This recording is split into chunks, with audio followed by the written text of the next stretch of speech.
কোরবানি একটা ইবাদত, এটাই সবার আগে মাথায় রাখতে হবে। আর ইবাদত হবে বাহুল্যমুক্ত এবং প্রদর্শনেচ্ছা মুক্ত। আল্লাহ তাআলার কাছে মানুষের জবাইকৃত পশুর গোশতও যাবে না, তার রক্তও যাবে না, যাবে তার অন্তরের চিন্তাটা। কোরআন মাজিদে আল্লাহ তাআলা এই বিষয় সুস্পষ্ট বলেছেন, লা ইয়ানালাল্লাহা লুহুমুহা ওয়ালা দিমাউহা ওয়ালাকিন ইয়ানালুহুত তাকওয়া মিনকুম। আল্লাহ তাআলা বলছেন যে তোমরা কত মোটা পশু জবাই করলে এবং সেটা কতটুকু গোশত হলো, মাংস হলো, এগুলো আল্লাহর কাছে পৌঁছবে না। পৌঁছবে তোমার মানসিক বিষয়টা।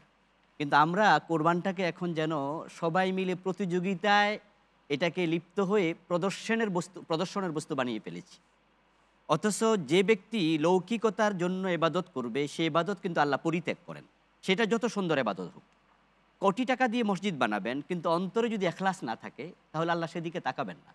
আপনি বলেন রাসূলুল্লাহ সাল্লাল্লাহু আলাইহি আমার সাল্লাম মসজিদ আছে একটা, ওই সাহেবের মসজিদ, ওই চৌধুরী সাহেবের মসজিদ, মানে রাসূলুল্লাহ সাল্লাল্লাহু আলাইহি সাল্লাম সুস্পষ্ট বলেছেন, ইন্নাল্লাহা লা ইয়ানজুরু ইলা সুওয়ারিকুম ওয়া আমওয়ালিকুম ওয়ালাকিন ইয়ানজুরু ইলা কুলুবিকুম ওয়া আমালিকুম। আল্লাহ তাকাবেন না তোমার চেহারার দিকে, তাকাবেন না তোমার সম্পদের দিকে, তিনি তাকাবেন তোমার অন্তরের দিকে, দেন তাকাবেন তোমার এবার আমলের দিকে।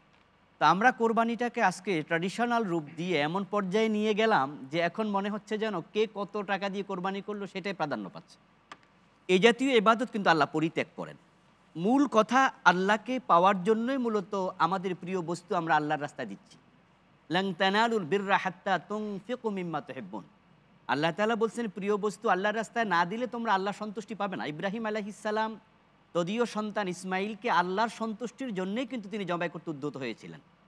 ঠিক সেই সুন্নাহটাকে আমরা অনুসরণ করতে এসে আমরা আল্লাহর ভালোবাসা, আল্লাহর মহাব্বত, আল্লাহর নৈকট্য যেন একপাশে ঠেলে দিলাম।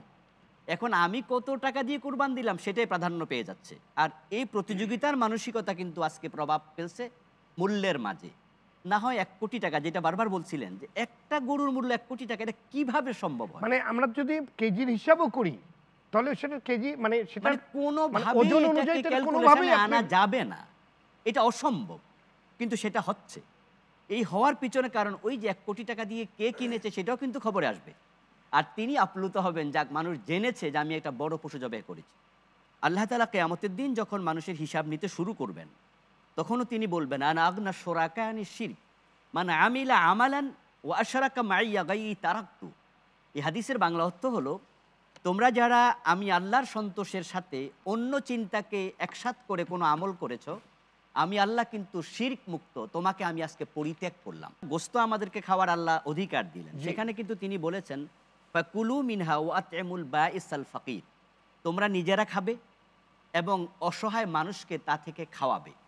১ কোটি টাকা দিয়ে যদি একটি গরু কোরবান না দিয়ে তিনি ১ লাখ করে ১০০ গরু কোরবান দিতেন, তাহলে কিন্তু এখানে অসংখ্য অসহায় মানুষকে গোশত তিনি খাওয়াতে পারতেন।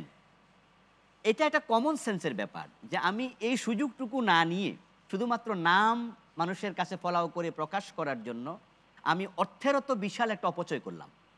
এখানে আমি দেখছি যে কোরবানির মিডিয়ায়, কোরবানির মাধ্যমে আজকে অর্থের অপচয় হচ্ছে।